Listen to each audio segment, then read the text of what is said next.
window she had done was like knock, and I didn't let her in, and so I'm gonna not risk my life.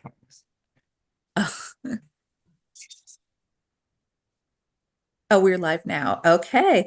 All right. Thank you. Thank you, Alex. So, hi, everybody. Welcome, everybody who is watching this right now or who'll watch this later.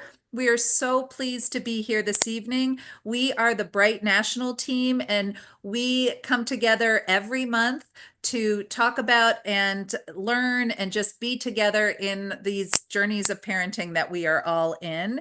And Bright is it's an effort connected to the Brookline Center of Mental Health, and we do these sessions every month. So we kick off the month with a learning session that is connected to the theme of the month. Parents have given feedback on the topics that are most of interest to them around things they want to learn more about and things they want to have conversations with other parents about. So we've taken those topics and we've themed each month. And so the theme of this month is supporting self-advocacy in your child, in your kid. So I'm really excited to have to connect with everyone around this topic. It's of particular interest to me. So the month kicks off with a learning session, and you're going to hear more about our fabulous guest tonight.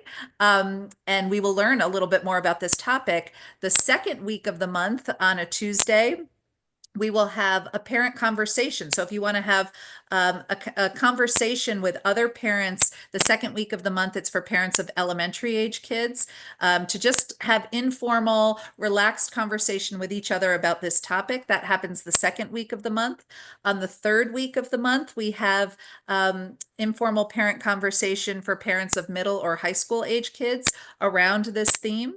And then the last week of the month is an affinity space for BIPOC parents, again, to just have informal conversation about this topic. And so we really do want to stay connected. We want to stay in conversation. It's tough. It's tough. And so these are all topics that we can all relate to. And so this is the theme of our month I mentioned.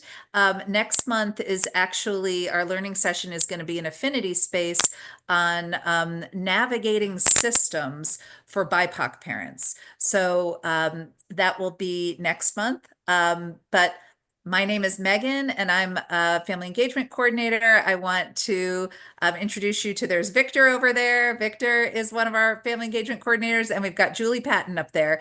We have another fabulous colleague who wasn't able to join tonight, Lakeisha, but we are the family engagement team. So we're the ones that host these sessions, that host the parent conversations. So you'll see more of us. But without further ado, I will pass it over to my colleague, Julie, to introduce tonight's session. And thanks in advance, Jackson. Thanks, Megan. Tonight we have Dr. Jackson Matos, who graduated from UMass Amherst with a doctorate in education and a concentration in social justice education, and holds a certification as a grade 5 through 12 ELA teacher in Massachusetts. He is an assistant professor of psychology and education at Mount Holyoke College, where he teaches students seeking teacher licensure and teaches courses on social justice and education. Jackson's research focuses on issues in social justice education, particularly the assets that Latinx students and families bring to education. His work has been featured in various peer-reviewed journals, and he is the author of the book La Familia and Other Secret Ingredients to Latinx Student Success, and a forthcoming book, Social Justice Dialogues in the Classroom, Having and Holding Difficult Conversations. Jackson and his wife, Natasha, have 3 children, Quincy, 13, Lex, 12, and Emmylou, 11. 2 dogs and 1 cat from Puerto Rico, and 1 very cranky old cat adopted in Massachusetts. Thank you, Jackson, for joining us. I'm going to hand it over to you now. Thank you so much. I'm so happy to be here. I'm excited, looking forward to the conversation. I'm going to very unelegantly share my screen, which I never feel like is a really good way to do this.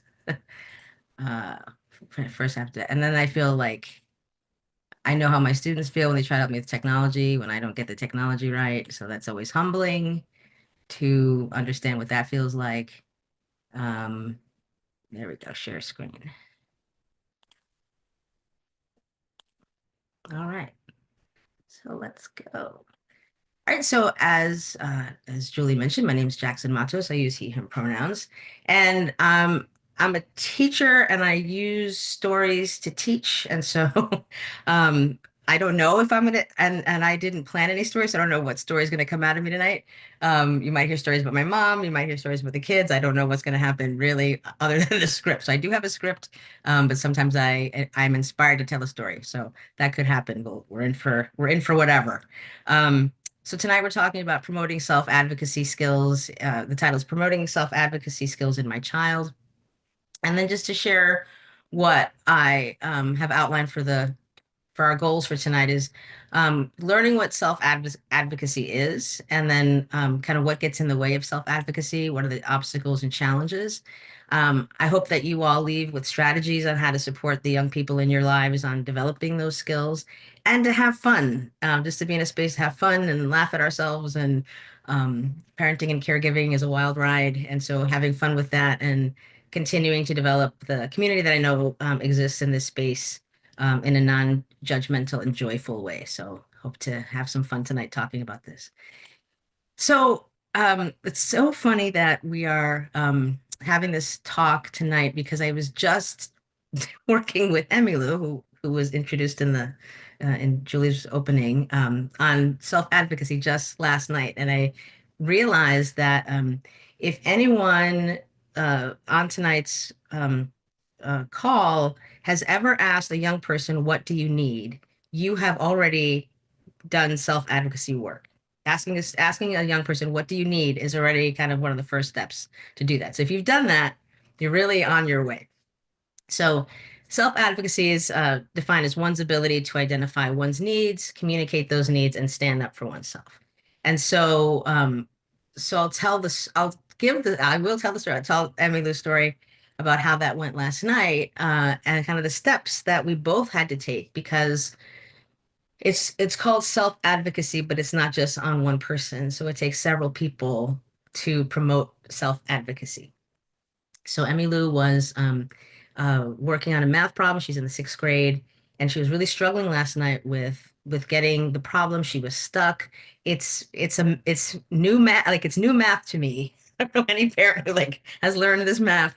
But it's new math to the both of my wife and I, and we were stuck. So we didn't, we got to our answer kind of the old school way that we learned how, and we were told that's not how the teacher does it. We don't know how the teacher does it really. And so she started to get nervous. And so we started to talk her through how she could approach the teacher today in getting what she needed without us there. And so thinking about self-advocacy, it requires kind of three main things. So self-awareness, resources, and communication. So for the self-awareness, it was kind of thinking like, what are our strengths as parents and what are Emmylou's strengths as a young person? And also, I don't like I learned not to call them weaknesses. I've learned to call them areas for growth because it could become a strength. So it's not a weakness, it's something that I could develop into a strength. So what are our areas for growth? What are Emmylou's areas for growth? And so we identified for her, like what are the things you really do well? Like you're a really good student. And so knowing, kind of having self-awareness of our kid and for her to demonstrate some self-awareness through the things that where she feels strong. And so she knows she's a good math student. She knows she's a good student in general. So she knows that. She knows she has good relationships with her teachers. And she also knows she gets nervous when she needs something. And she doesn't always feel empowered to advocate for herself. And so we reminded her of the resources. So that's the second part. So who are the people who can help me? Where and how can I get what I need? And so, how do you access the teacher? When is the teacher available? Well, I can't see her right away. Okay, so when is she available? When do you have time in your schedule? Oh, I have time during this, that, and the other during school. And I had to remind her that when we are in a situation where we're feeling guilt, shame, or blame, our brain shuts down. Like our brain isn't going to let anything in. And so I was watching her whole brain, like the amygdala get hijacked in that stressful situation. And she wasn't going to get any math into her brain last night because she was in that kind of state of panic. And so having her calm down, take a breath, you have resources here in your family, you have resources inside yourself. You know how to calm down, you know how to take a break, you know how to count to five. So there's some of the things that you can do for yourself. The teacher can help you. If we can get a better understanding of what you're learning in school, we can help you, but you know who can help you, where to find them, when to find them. And then the other thing is we kind of role played, how do you have that conversation? So I don't know what to say. Well, you're panicking. So some of this is like, I'm going to help. Well, let's coach you through this. Let's coach you through what kinds of things you could say, and who do you have to give that message to? So you're gonna who do you need to tell tomorrow? Well, I need to tell my math teacher. Okay, so what's a way that you're going to get that conversation going? What are some things you might say to the teacher? I don't know. Well, what is it that you need? Well, I need to get unstuck. I don't understand. Okay, so then here's how you do that. And this is also something that thinking about the range of ages. This is something I also do with my college students at Mount Holyoke, where I say, you're going to send an email, you need to get into this class. You're going to send an email to the professor. You're going to open with a salutation, not yo or hey, it's dear professor, dear doctor. Your emails might get forwarded. You want to come across, professionally. So there's also this coaching that happens. It doesn't matter how old you are. Everyone can strengthen their self-advocacy skills. And so just working with Emmylou on what's the message and how should you deliver the message, right? And it's okay if you get, and then normalizing kind of hiccups that can happen, especially for younger folks. I might get nervous. I might forget what I'm going to say, right? So how can we remember what you're going to say and what the message is? So that's kind of my intro spiel on self-advocacy. So I mentioned there can be obstacles to this, as there are usually obstacles to getting things that we need, and those can help us grow. So two of the things as I was preparing for this, I was thinking about have been the obstacles for me and my family when it's come to advocating for ourselves. And I come to understand that for me as a person of color, as a person with marginalized identities, socialization can be for me personally an obstacle. So here comes the story. So I was raised by a single mom, single Puerto Rican mom. She didn't have a formal education. She's the smartest person I knew, didn't hold any degrees. She was brilliant. But I noticed that she became she got a little shaken up when she had to approach someone who had a formal education. And so she started to internalize messages about her value, her worth, things that she couldn't do. And so through socialization, through how I was socialized, I got some messages. So she kind of reversed that socialization. She got negative socializations about her value. And so she socialized me in a different way to empower me. So there can be positive socializations, but socializations are the messages and the modeling we receive from the people who take care of us, and those can be passed down from the people who took care of them. And so people doing the best they can with what they have, trying to raise and take care of us. And so these are messages that are passed down socially. They can be socially constructed. They can sometimes include stereotypes and biases, and they can become internalized. So for my mom, when she had this socialization of, I don't have this education, I can't be an expert on XYZ, she started to internalize those messages. So socialization can get in our way of advocating for ourselves. If we are socialized to believe we don't have the right to have the things that we need. And then there's this other part when it comes to young people advocating for themselves, which is a system of oppression. We're more familiar, I think, with ageism, the system of advantage and disadvantage based on advanced age. But we're not really, I feel this is kind of new-ish, thinking about adultism and youth oppression. So it's a system of oppression that disadvantages young people and provides messages and values about childhood, adolescence, and young adulthood. And so when people want evidence of this, I say, well, if you go, locally, at our local mall, the Holyoke Mall, our big mall, at the entrance there's some signage about who can be in the mall, who needs an escort, how old you have to be. And so those are messages geared for young people, right? Assuming that young people are going to get in trouble, young people are up to no good, young people need to be monitored.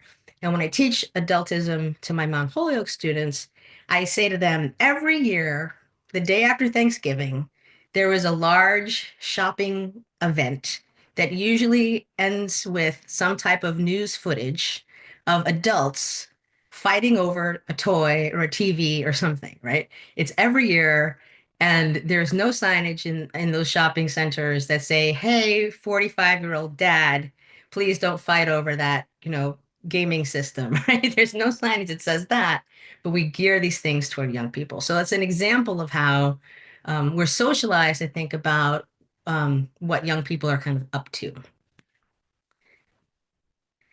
So some examples of those messages, and so some of these are taken from things that I had learned and had to unlearn.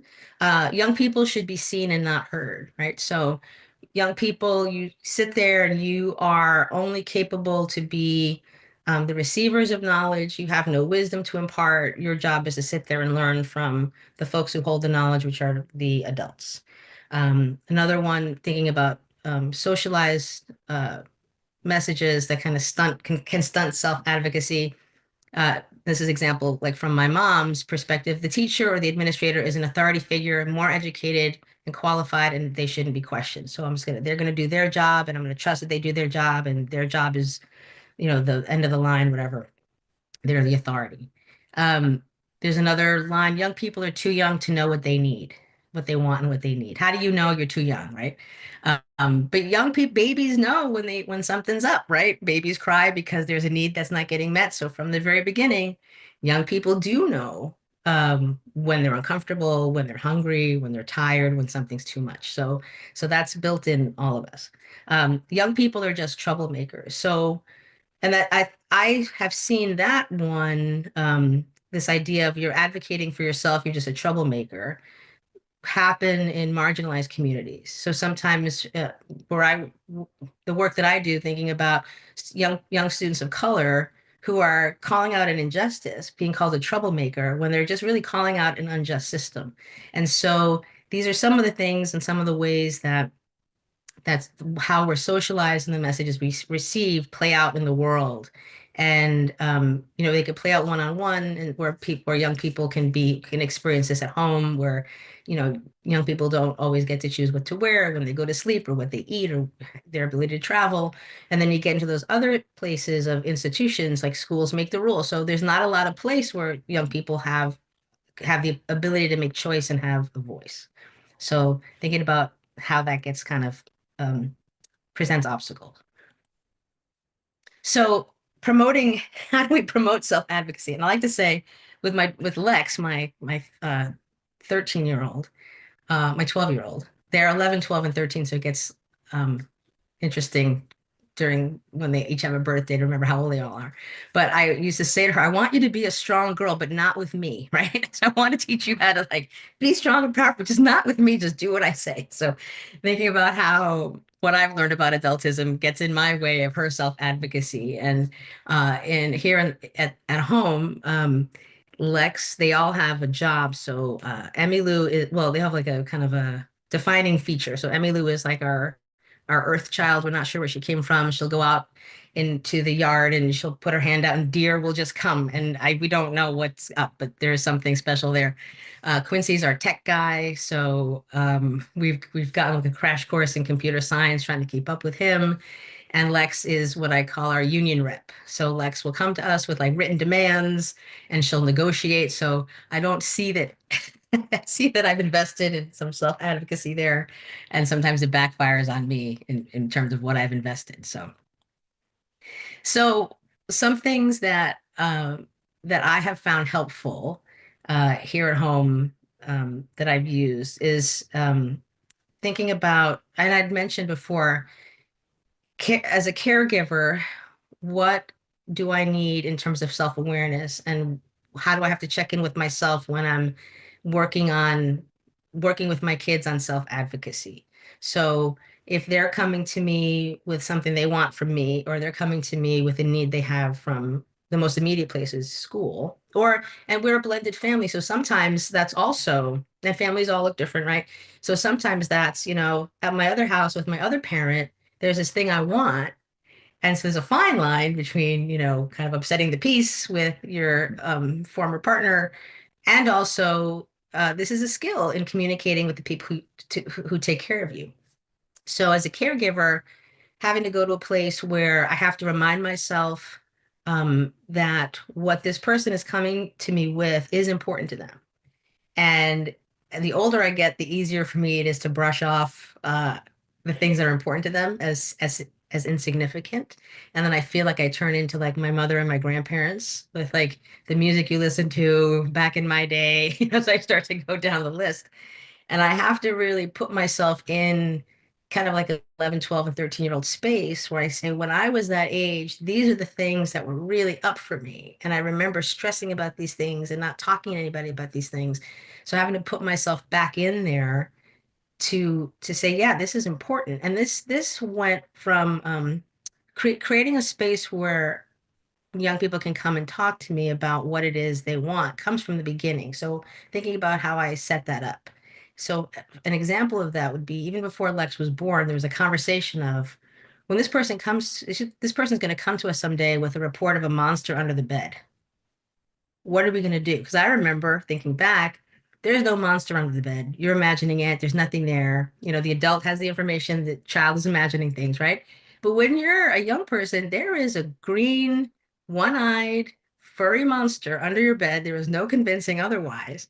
And so in self-advocacy, just really being with that, being a co-conspirator with that person, being with that person. So when Lex was little, we said, all right, well, let's get all the stuff we need to hunt the monster down. I hear that they don't like things that smell nice.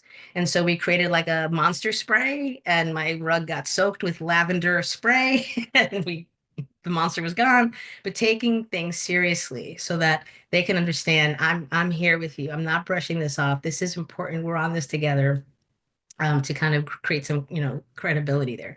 So, so thinking about that and where that person is, and where you were at that age, to be able to be in it with them, and to help them do a check-in. So that type and modeling that has been helpful. Modeling also comes at the end, but for me, modeling that has been helpful to say to my kids, when I was your age, that was like the big thing for me was this. And I had this conflict with my friend. It was so hard. And starting that conversation without them having to bring the conversation to me. So sometimes I'll get a hint of like something's going on. Sometimes it's with interpersonal things at school they won't tell me about. They don't want to tell me about them. So I'll just start to like leaving a crumb. It was hard for me. I had this girl in school. I won't mention her now because I know this is being taped, but I remember her name, who was kind of a thorn in my side at school. And it was really hard for me to talk to her. It was really hard for me to like talk to the teacher because I didn't want to get her in trouble. And so all those things were really complicated and hard. And I was just thinking about that, when I was watching a show or listening to the story or talking to your mother, whatever it is, to get them like there's something on the table there, right? So there's an opening for a conversation that could happen. And if they don't take the bait, then it's, that I've had this experience, and I've shared with you how I've navigated that. The second is centering the young person. I know for me as a parent, when I know that my child has something that they need and they might not be getting, my inclination is to take over.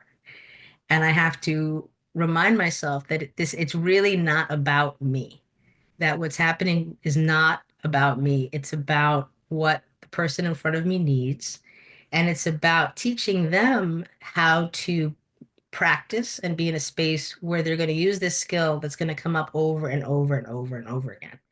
And so it's really not about me. So taking myself out of the equation and thinking about what is, and I always think about my kids because they're usually the ones I'm helping with this. But like, what do Quincy, Lex, and Emily Lou need in this moment? And what might they need tomorrow? So today I checked in with Emmy about the math. What happened? And so I don't say, did you go to the math teacher? Because I also learned that you don't get much information after school. What happened when you spoke to the math teacher?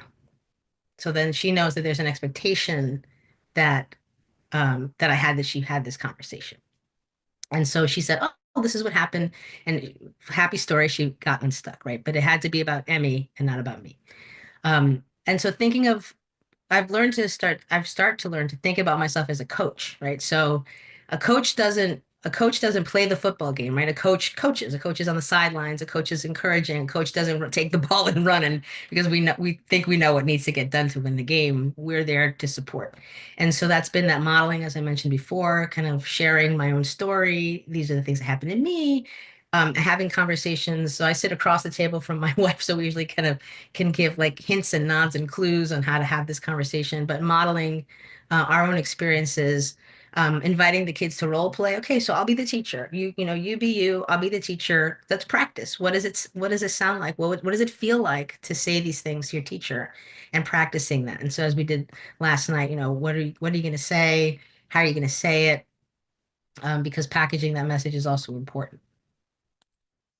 Um, and then just some uh like some instincts and some reminders. So my desire to take, I'm a Sagittarius, I'm a problem solver. I have a big desire to just take over and solve the problem. Right, because as adults, we know what to do. We've lived through this. We've solved these problems. We know the quick path, and watching it in action is kind of agonizing. And so for me, I'd like to skip that step and just jump in. So I have to resist my own impulse to tell my young people what needs to happen, and to give advice. So I need to learn more to say, well, what do you think? And how would you feel? And what would it be? And ask kind of more probing questions than to say, you need to, this needs to. Um, uh, Brushing, as I mentioned before, common instincts, brushing needs and desires aside, that's not really a big deal. She's your friend in sixth grade. You won't even talk to her over the summer. You're like, so that doesn't work, right? So really having to pull that instinct back, and reminding myself that I'm the coach. And with that said, there are times when the self advocacy is not on the table. If there's an immediate risk to safety, um, that's not up for negotiation, because it's teaching the skill of self advocacy, not expecting the young person to be their sole advocate. And so, that person's not advocating in their IEP meeting on all the things that they need. So there is teamwork there, but there are circumstances where um, going at it alone is not an option. So that's basically what I had, and I know that there's some questions that I wanted to make space to get to. So good, Jackson. Great. Thank you so much. It was amazing. Um, you answered a lot of the questions that we had. So I love that, because you told how you told stories and how you set things up and how you even told stories from last night was so helpful and effective. Um, but the question that I wanted to ask you is, um, if a child, let's say, is being bullied at school, and it's your child, so it's personal, it's not, not the teacher, you're not a friend. How do you set up advocating for that? Like, how do you help them with that? I know back when I was growing up, my dad told me, like, oh, go beat them up, go punch them in the face harder, right? And like, that doesn't work anymore. And do they go to the teacher? Do they, they talk to you? Do you go to school with them? Like, what would you do in that kind of advocacy situation? It's funny because my one of the first people, kindergarten, before the bell, I went to Catholic school. Before the bell would ring, this young girl would turn around and she'd pinch me really hard, and just grab like a chunk of my little, chubby flesh and just pull. And I remember coming home from kindergarten when he's rubbing my arm, and my mom said, "What happened to you?" And lying to my mother was not an option. So I told her, and my mother was not a bluffer either. So she's like, if you don't pinch that girl tomorrow, And so I was like, well, guess what's happening tomorrow? Yeah, and the same thing, like, you cannot do that. I'm not advocating for that. Cannot do that. But the next day she learned, and I was never pinched again, right? But this is not how we operate in the world. And so, yeah, my kids have got, my son has gotten bullied at school, and it's been this like, gee, like I can't tell you to go pinch the kid, right? That's not going to work. I'm an educator. I'm a mandated reporter, like all these things that I can't do. It's not good advice. And that my mother's advice, thing about socialization, came from a place where she grew up in a city. She grew up in a tough place. And so it was, you had to physically defend yourself, right? I have the privilege to not grow up in that situation. I have more resources. I don't have to do that, right? Those are not the choices I have to make. And so we're in a different situation. And so having to think about when he was being bullied, what to do, because I had had everybody's phone number, so I could definitely have stepped in. But I wanted to give him a chance to see if he could work it out on his own, because bullying is going to happen for the rest of his life, right? We're all in situations in our entire lives where we're going to have someone who is going to try to push us around, and we're going to have to learn to deal with that. And so working with him on, all right, so who are the people, right? So what's happening with you. And so the self-awareness is they don't know what he didn't always tell us he was getting bullied. We saw changes in behavior. We could see something was going on. And so that's self-aware, like knowing our kid kind of thing. And then asking him, like, so what's going on? You seem this way. Well, I'm upset. Okay. So then just kind of getting the conversation going, well, what's happening? Well, this kid's bothering me at school. Okay. So who are the people who can help? What are the resources, right? Who do you need to talk to? Where are they? Where can you find them? He was able to list those people. And I knew who those people were. So I knew, like, if I need to follow up. And then, all right, how are you gonna, this person approaches you again, what are some things you can say, right? If that doesn't work, what are some things you can do? Who can you tell right in the moment? And so working with him on that, it got to the point where he had done all the things. So that place I mentioned before of stepping in, like the negotiate, it's a non-negotiable now because you've done all the things. So then I had to step in and say, this isn't my son's tried the things. It's not working. He's he's not in a position. We're not going to put anybody in a position where they're going to get hurt. But the advocacy part wasn't just for my son, because there was a child hurting him.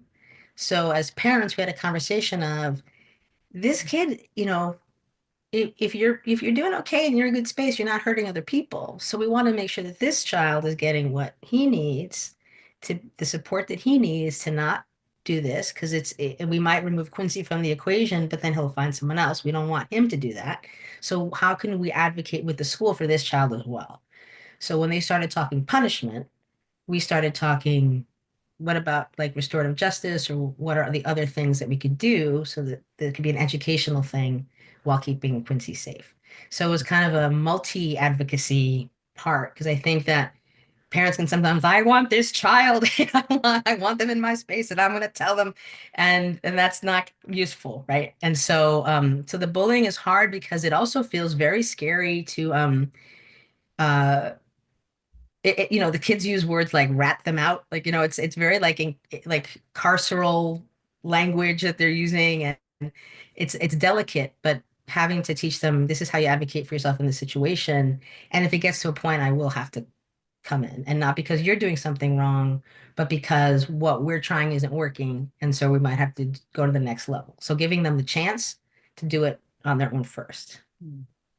Great. Thank you so much. That's so helpful to look at the whole picture, and look at also the bully as well, because so often they got left behind and you don't think about them, or sort of like they get canceled, right? And it's like there's a reason why that's actually happening. Mhm. That's great. um I have another question, just sort of you talked a little bit about this, but I want a little bit more. So where is the fine line between advocating for yourself as a child, and then being around people who are culturally different, or different class backgrounds, where it feels disrespectful? And how do you sort of scaffold that for your child so they feel, so they don't get into trouble? Mm. hmm The funny thing about that is, so I identify as Puerto Rican. I have three white children. And so our conversations about race look different because my children have racial privilege. And so it's kind of the opposite. So they are, um, they're assumed, they're presumed innocent. They're presumed like lots of things before they even have to open their mouths because of their race. And so that's challenging for me, because I'm like, if you were me, or there's other kids, or, that wouldn't happen with. And so part of that is also, we've learned helping, and it's, like I said, it's usually around school, helping the teachers see that we support you doing your job. if our child is doing something that is against the technology acceptable use, or if they are using AI, or if they are starting fights, or if they're doing anything, or not doing their work, or not following your rules, we support you Mhm. in holding them accountable.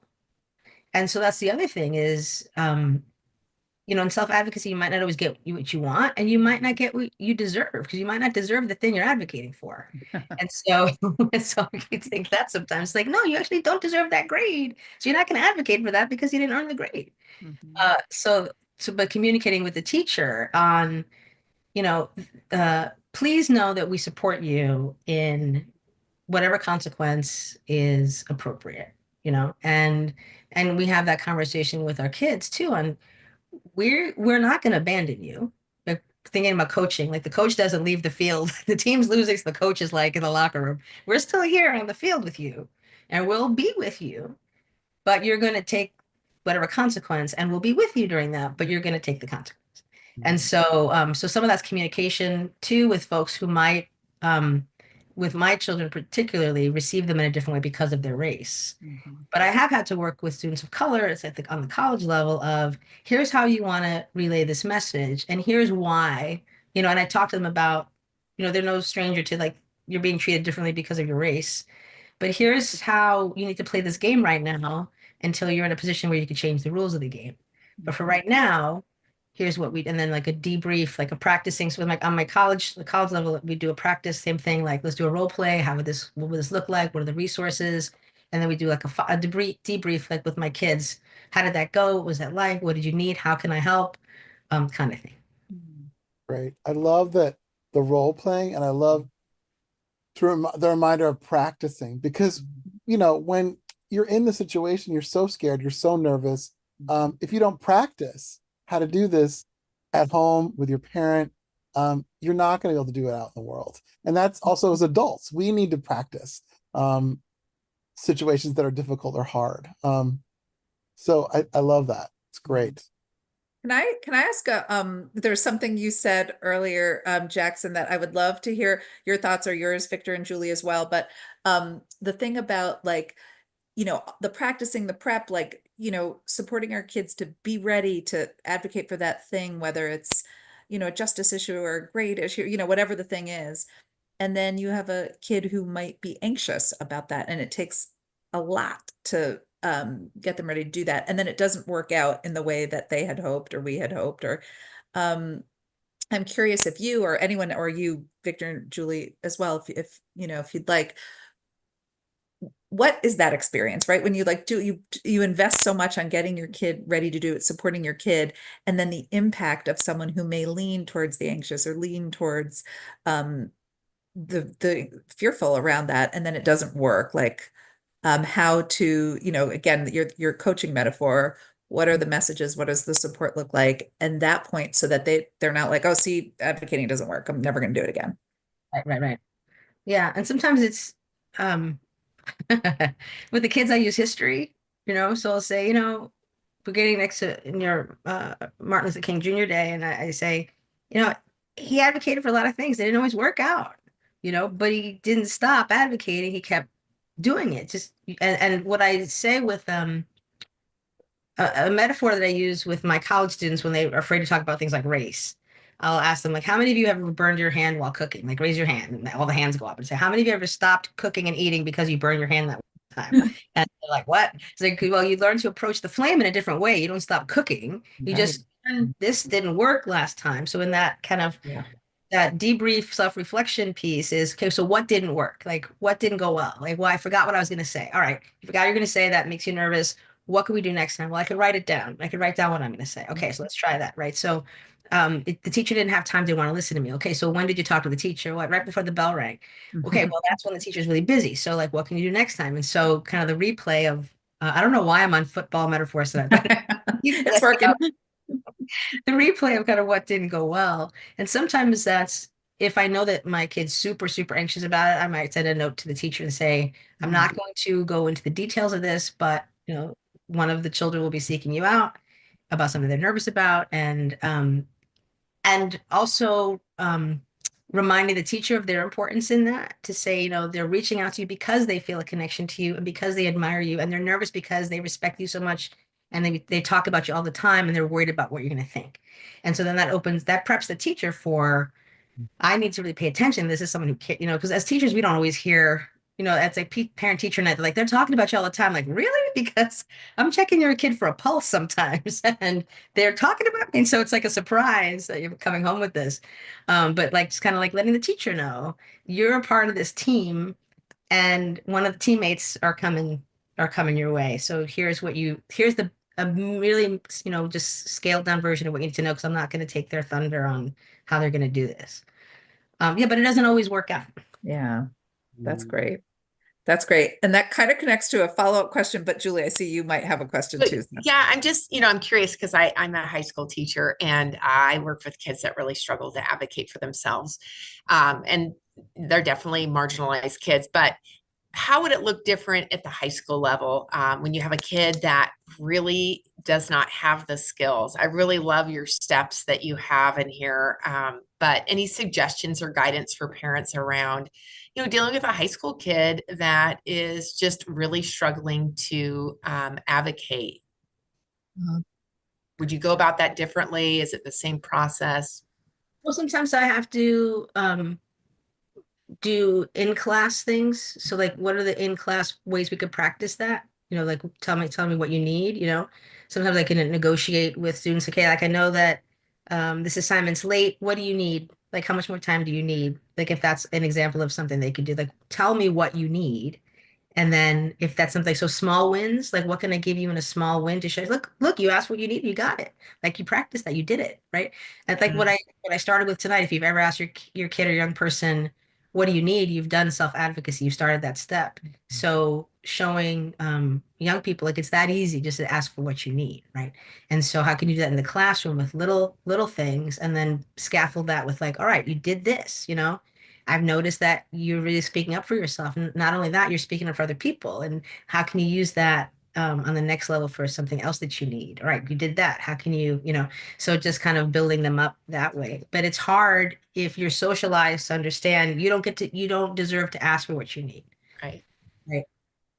Right. And this is nothing against teach. I'm a teacher too. It's you respect your teachers and you're afraid, what you were saying earlier. It's just really scary to go to them, especially if you feel like you're not academically really strong, and ask for something. Mhm. And teachers, I find are good ambassadors of educating students on what teachers do, Mhm. Yeah. because that's helpful here. Mhm. Because Natasha and I are both educators, so we say to our kids, we're teachers. And let me tell you the backstory on how this works. When a student shows up and tells me, I'm really nervous right now to talk to you, I Mhm. take that in a different way than a student comes up and says, I want this, right? So it's a different way of approaching me, and so giving them some insider tips. And Yeah. to college Oh, students, that's I good. Yeah. want to go to the professor. It's harder to say no in person. Don't send them an email. They can write you off. And so Mhm. using that, I do like that's kind of like coalition building. Like I'm sharing my insider secrets with you to be successful and what works in the teacher with teachers, right? And I feel like that builds community and rapport. Love that. Right.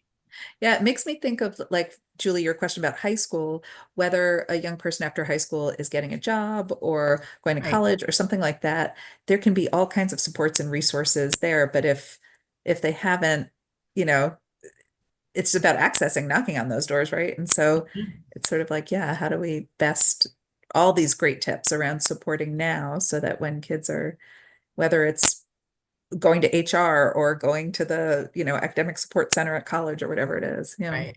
Yeah. Or do you Well, have a person who like think about jobs? Uh, do you have a business and to come and talk to your kid and say, because I've had students of my colleagues come in to talk about like bring a high schooler in to talk to my teacher licensure students about being in high school. Mm. And so their parents are my colleagues. And I tell Hmm. my colleagues, I'm not going to share with you um, what your child said in my classroom because I invited them as my guest and I'm not sharing that with you. And to tell that young person, I'm not telling your mom, who's the other professor in the department, what you said. This is going to stay, I mean, with all the safety, unless you're a threat to yourself and other people. But that's a private conversation. You're going to be the expert in the room, and sorry that they can't be here, but they can't be here. I invited you. So thinking about who are in our networks that we could like practice job interviews with, right? You Right. know, the person who owns a grocery store or like the convenience store. Hey, can you come and talk to my kid? Like, can you do a practice with them? A couple of Mhm. questions. Tell them you don't have to tell me, but can you take that time? So it's about a community doing this work, you know.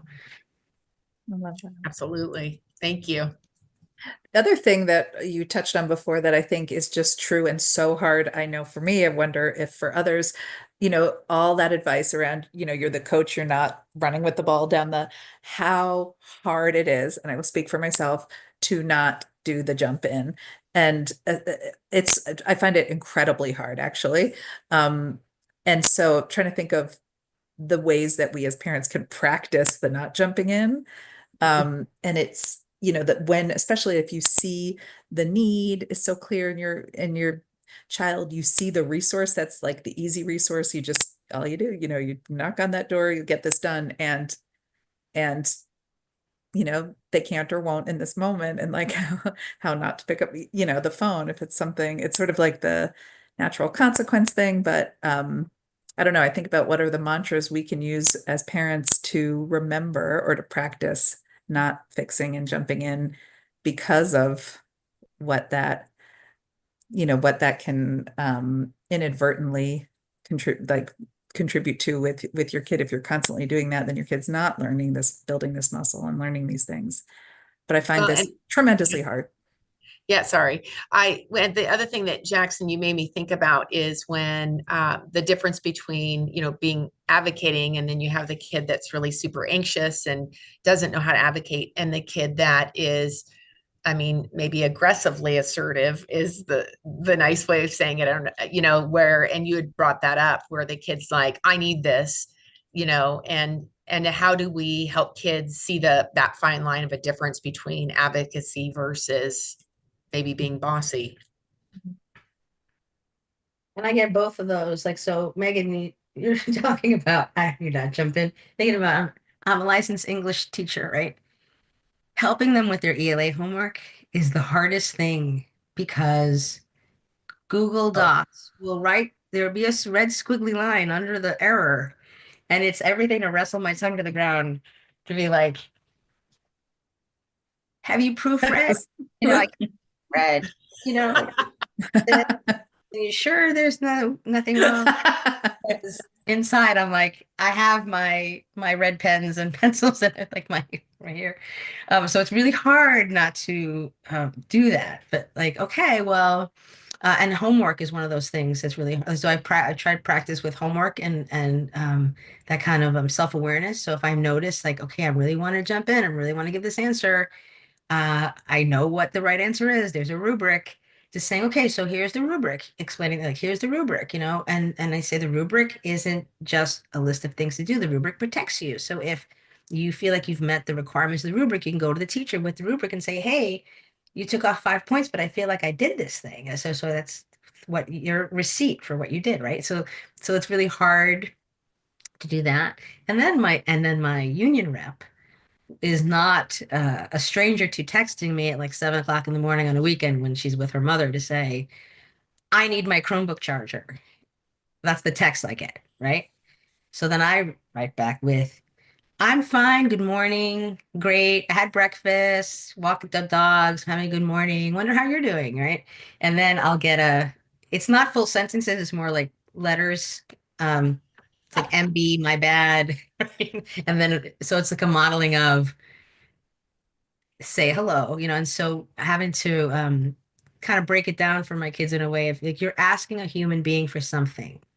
Treat them like a human being, and you're more likely to get what you need if not, it's not guaranteed, but you're no one can argue against you, right? No, and the students who are from marginalized communities, people are already counting you out. So mm, you're going to have to work harder, but to take that step away from them, you've already been polite. No one can question that you've not been polite. Everything you've done has been above board. No one can question that. So, so let's then Mhm. practice, because this is a game, practicing how do you get this message across? And then normalizing, yeah, it's frustrating. It's so frustrating to have to be polite.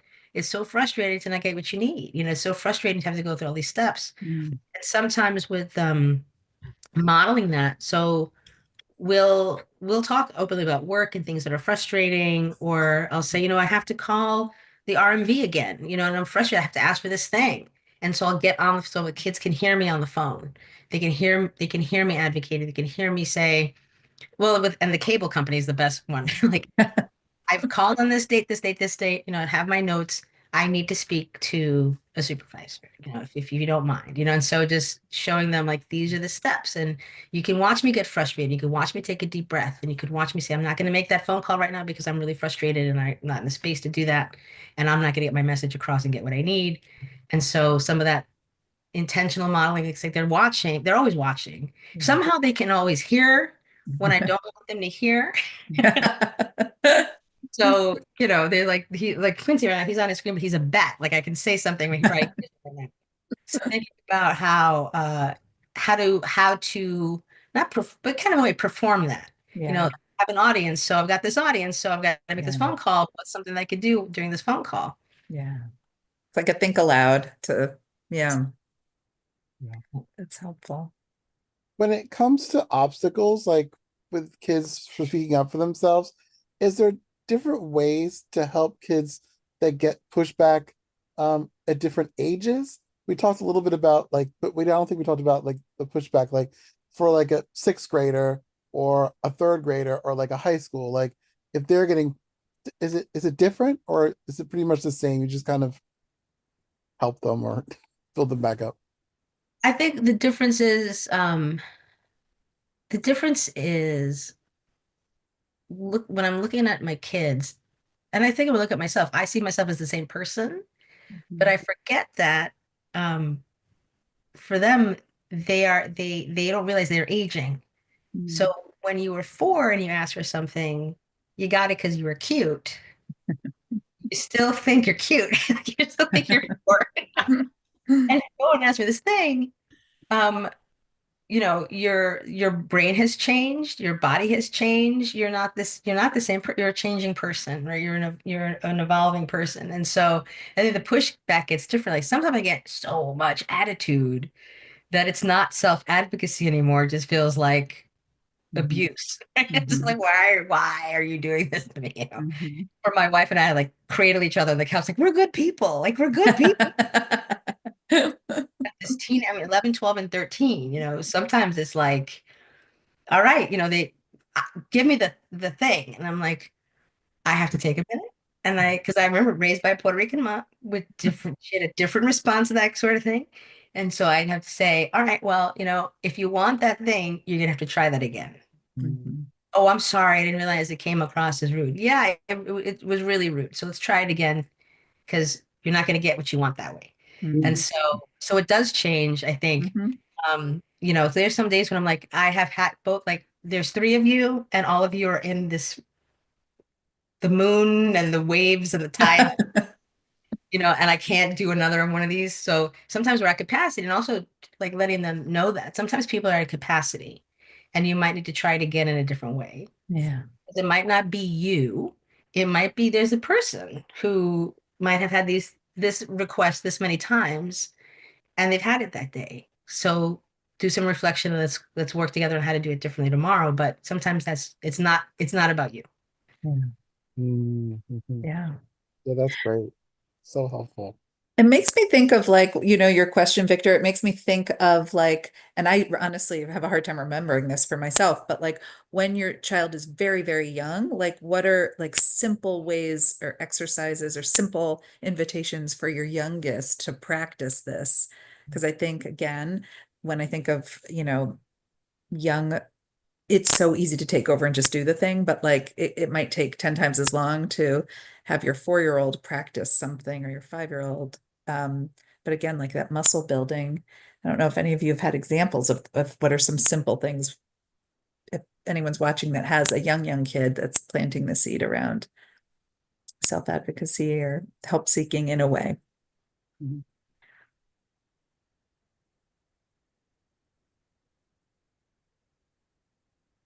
It's been the questions. So I think that and this was true of me as like a 13-year-old. Like I would do wild stunts around the house. And I get punished for my wild, like I used to jump off. Then my mom threw away a mattress once, and I thought if I jump off the balcony, I might bounce, right? And that was not a good idea. I didn't get hurt, thankfully, but I wasn't really thinking. And so, when I was ready to receive my punishment, she'd say, "Well, I'm going to ground you. I'm going to do this and that." And I would say, "Well, just before you do that, let me tell you why I did it." And she goes, "Okay, why'd you do it?" I'm like, "I don't know why I did it." And it's true. I didn't know. I think I really didn't know what I was thinking. And so sometimes they don't really, I mean, their brain's not developed yet. So they Yeah. really sometimes don't know what they're thinking. And so giving them some like sentence stems or some, you Yeah. know, areas in which they might be warmer on what they're feeling. And for really young ones, like when I had more time to raise Lex, but when she was little, I said, is your body hurt? Like, is there pain in your body somewhere? No. Are your feelings hurt? And so it's kind of like, what is it that is hurt? What Yeah. needs caretaking Yeah. or having her to Language. Yeah. do the things, right? Yeah. um they look to us to see if they are okay sometimes. My mom, this was my mom's lesson, was Lex had fallen and I was ready, like the jumping in, I was ready like flying squirrels swoop in, and my mother was like, nope, she's gonna look to you, and if you look scared, she's looking to Okay. see if she's okay, and if your face is she's not okay, then she's not okay. Yeah. This is a child who, we've all known the sickening thud of a child falling. Yes. The I sickening feel thud. that thud, and then the next thing I'll hear is, I'm okay. Yes. And so it's like, okay, so we've taught you how to identify, like first let's find out like what it is, like a kind of like a diagnostic. Like what is it that hurts? Like is it your feelings? Did someone say something that you thought was mean, or is there a pain someplace? And so just kind of like, how can I help you identify what it is? So like, and then how do we address that? So I think of the little things. That's great. Yeah, that's great. Also made me remember when I was really little, my mom would make me, like if we ever went to like Burger King or something, my mom would make me say what I wanted, then sort of do my order. And sometimes it took so long because I think, I wasn't one of those kids like, I'll take this and this, it took so long. It was like that coaching behind her leg to like, nope, you can say it. You can say you want French fries. Just say it. Mhm. Yeah, that's a great one. Like using your Mhm. voice, uh, Mhm. and practicing using your voice, and what are your my mom was not a bluffer.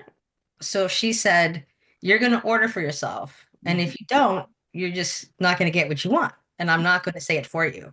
And Mhm. Mhm. she was immovable. And Mhm. so you knew, like with that kid who pinched me, like you knew you were going to order for yourself. Like you were going to Mhm. do it. And then afterwards, like, look, you're fine. You did it. You did. And so praise afterward, like a lot of like, Mhm. that was amazing. That was so good. So then they have like a bank um past experiences that I can go to. So like Mhm. now, next week when if Emmy's anxious about where she's stuck, remember last week you went to Yeah. the teacher. It worked out. Like you did a Yeah. great job. You can do this. And just kind of reminding them that they have the capacity, you Yeah. know. The history, love that. Yeah. Yeah. It's so cool. When I was teaching, I love teaching children for 10 months out of the year because they were young children and they would forget, the accomplishments they had made, the things they Mhm. couldn't do when they first came to the classroom. And this Mhm. thing I could, when they were having a hard day or things weren't working out, I said, well, remember in September, you couldn't do this, you couldn't Mhm. do this, and now this is hard, and you'll get to do this at some point. Mhm. And they kind of look at you like, oh, right. It's like the light comes on Mhm. Mhm. because they're unable to track. Even So as true. adults, we're not able to track very well sometimes. But Yeah, children, they definitely are. So yeah. that's great. Another thing is as they get older, like once Lex started to be able to like be able to identify like any pains in her body or how things were going, when I would take her to the pediatrician, Mm. it's kind of like training others how to talk to my kids. So like the Mhm. pediatrician was like, does she have any pain? And I'm like, Yeah, she's right there. you know, and so then just wait for Lex, no, and so but that's just kind of horrifying. And one at the dentist office when and, like I prided myself on this child's teeth and her dental regimen, I was on it, when she lost her first tooth, I made an inventory checklist on like the tooth fairy left. Here's the quality of the tooth, here's the going rate for efficient, and we go to the dentist and they're like, do you brush your teeth twice a day? And she goes, no. And I'm like, Because if you yell from the room, yes, you do, look like you're lying. I looked at this child like, what are you doing to me? And brush my teeth in the morning and at nighttime. And I was like, okay, brush your teeth twice a day. You didn't understand the concept. Yeah. Um, That's twice. yeah, I was like, oh God. Yeah, it was like a terrible movie. But yeah, but like examples like that, the doctor's office or the restaurant, like, go ahead, it's your body. Like Yeah. this is your body they're asking you about. And so I'll tell them about that. If they've fallen or I see a mark on them, I'll say, how did that happen? Well, I don't know. I said, well, I would like you to be more aware of when your body gets hurt because someone might ask you a question about that. And that's important to know, what's going on with your body. So and telling and teaching them, one of the first things I taught Lex was I would tickle her. I still do. We still love to like these tickle fights. Tickle her, and she'd go stop, and I'd go like this, and I'd say, "When you say stop, I stop. That's the rule." Mm, And so, and I said, "But if you want me to tickle you again, you ask, and I can tickle you again. But whenever you say stop, it stops."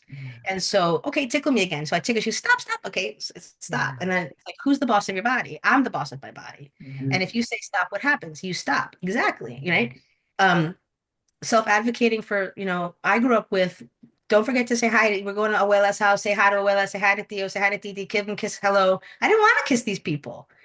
And so now it's, say hello to your family, but say hello in whatever way you want to say hello. And so everyone knows, like, if you're not going to, my kid is going to decide, advocate for themselves on how they want to do this and how they want to approach family. It's not what the family member wants, it's what the child wants. And so that's another way. It's like, if that, how do you want to say it? Fist bump, that's great. And so like that's another way to teach them your need can be met and you're in this space at 2 years old and how you say hello. That's great. Wow. Thank you so much, Jackson. I think we are coming to the close of our hour here, and I feel like I learned a lot from you. I really liked just your three things with the self-awareness, knowing your resources, and then the communication piece. I think I'm going to be using those with my high schoolers. And then just the reminder of practicing and recognizing those small wins and giving praise for it and reminding people what they did well. I think that's pretty amazing. And that in the end, our job is to coach, not to jump in. And I do hate watching people suffer. So I do like to jump in. So I'm gonna work on that. I just want to remind everyone that we will be having caregiver conversations about promoting self advocacy in your child. Next Tuesday is our elementary groups caregiver conversations, and those start at 7 p.m. And then the following Tuesday, the third Tuesday of the month, is our middle school and high school groups caregiver conversations. And then finally, the fourth Tuesday of the month is our BIPOC affinity group. And again, we will be talking about this conversation at these events. Next month in February, the first Tuesday of the month, we are going to be having a presentation on navigating systems as a BIPOC parent, and we invite you to join us. And I hope everyone has a good evening. Thank you so much. Thanks, Thank you. everybody. And thanks, Bye. Jackson.